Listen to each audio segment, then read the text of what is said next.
తిరుమల శ్రీవారిని ఈ రోజు పలువురు ప్రముఖులు దర్శించుకున్నారు. పౌర సరఫరాల శాఖ మంత్రి Nadendla Manohar, BJP MLC Somu Veerraju, AP high court న్యాయమూర్తి justice Cheemalapati Ravi, Telangana BJP MP Raghunandan Rao, senior IAS అధికారి శక్తికాంత దాస్, సినీ నటుడు నాగ అశ్విన్ తదితరులు శ్రీవారిని వేరువేరుగా దర్శించుకున్నారు. ఆలయ అధికారులు వీరికి దర్శనం ఏర్పాట్లు చేసి అనంతరం వేద పండితులు వీరికి ఆశీర్వచనం అందజేసి శ్రీవారి ప్రసాదాలను అందజేశారు. కాగా మంత్రి మనోహర్ దర్శనం తర్వాత సామాన్య భక్తులతో కలిసి వెంగమాంబ అన్నప్రసాద కాంప్లెక్స్ లో కుటుంబ సభ్యులతో కలిసి భోజనం చేశారు.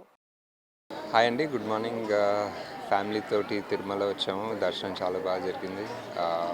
వాతావరణం కూడా చాలా బాగుంది. నిన్న వాన పడింది కాబట్టి సో అంతే అండి. జస్ట్ అందరికీ, మాకు ఫిల్మ్ ఇండస్ట్రీకి, జనరల్కి అందరికీ మంచి రోజులు ఉండాలని కోరుకున్నా. అంతే.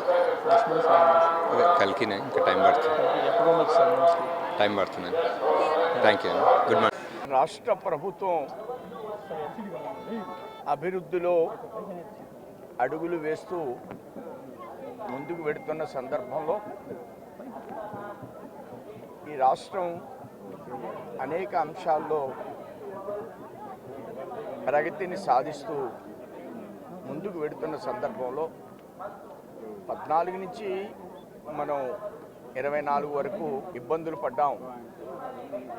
ఇబ్బందులు తొలగి వెంకటేశ్వర స్వామి దయ మూలంగా అనేక రకాల కార్యక్రమాలు రాష్ట్రంలో జరుగుతున్నాయి.